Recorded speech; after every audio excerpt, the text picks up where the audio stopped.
Hey y'all, it's me Arky Marky and we are here in the Arky's Park and I'm going to ensure if the playground and picnic area is included within our park.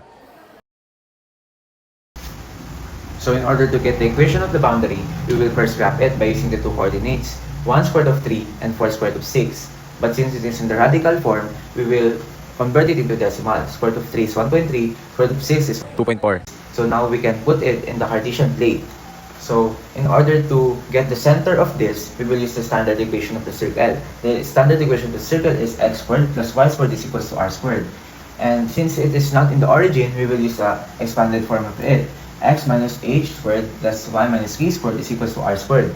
And it is indicated in the question that the center is located along the x-axis. So we will identify that y will be equal to 0. So our equation for this question is x minus h squared plus y minus 0 squared is equals to r squared. And we will substitute the two coordinates in this equation in order to get our center. So now this is the first equation with the first coordinate. 1 minus h squared plus square root of 3 minus 0 squared is equals to r squared. We will subtract this. So 1 minus h squared plus square root of 3 squared is equals to r squared. We will cancel the radical since it is squared. So it will be 1 minus h squared plus 3 squared plus 3 is equals to r squared. So now we will expand this by using the FOIL method. 1 times 1 is 1. Negative 1h minus 1h is negative 2h. Negative h times negative h is plus h squared.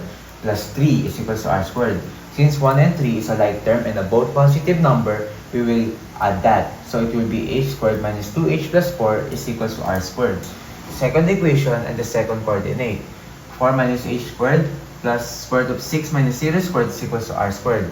We will subtract this. So it will be 4 minus h squared plus square root of 6 squared is equals to r squared. We will cancel the radical since it is squared outside.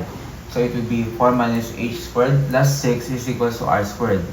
So let us expand this by using the FOIL method. 4 times 4, 16.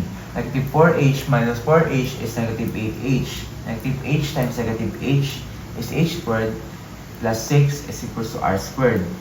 But since 16 and 6 is both alike terms and a positive number, it would be h squared minus 8h plus 22 is equals to r squared. So since it is a commutative property, it will be, we can combine this both. H squared minus 2h plus 4 is equals to h squared minus 8h plus 22. And we will cancel the h squared. So it will be negative 2h plus 4, negative 8h plus 22. Let us transpose negative 8h in the left side and the positive 4 on the right side. So it will be balanced. So it will be negative 2h plus 8h is equal to 22 minus 4. Let's subtract this, it will be 6h. Subtract this, it will be 18.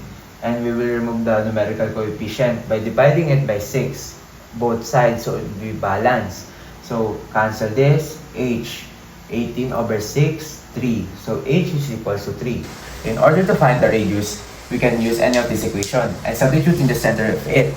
I will use the first equation. So 1 minus 3 squared plus 3 is equals to r squared. 1 minus 3 negative 2 squared plus 3 is equals to r squared. Negative 2 squared is 4 plus 3 is equals to r squared. 4 plus 3 is 7. 7 is our r squared.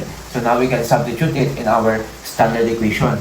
We can substitute the center and the radius. So it will be x minus 3 plus y squared is equals to 7. So this will be the equation of the park's boundary to ensure both facilities are included within the park.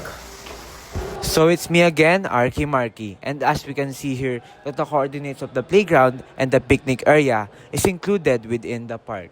And our journey ends here until the next Arky Marky circle in the next destination.